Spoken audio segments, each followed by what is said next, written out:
Welcome!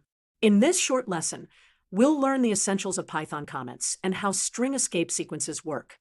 We'll finish with raw strings to make Windows-style paths easy. Let's start with comments. A single-line comment begins with the hash symbol. Python ignores everything after the hash on that line.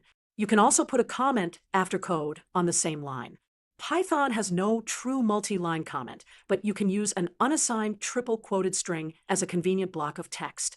This behaves like a string literal that Python evaluates and then discards, so it's commonly used as a quick note block or as a doc string. Because comments are for humans, the interpreter simply skips them. Now, escape sequences. Inside strings, a backslash introduces a special meaning. For example, \n makes a new line, and \t is a tab. Here is a small program that defines a string and prints it. Notice the output. After hello, we move to the next line, and there is a tab before world. We also escaped backslashes in the Windows path by doubling them. Other useful escapes are \single quote and \double quote when you need to include quote characters.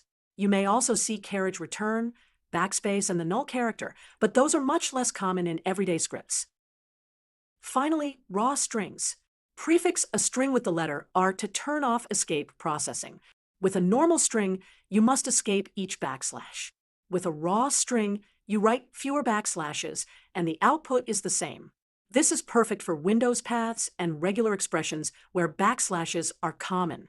Recap: use the hash symbol for single-line comments and triple quoted strings as convenient blocks of notes.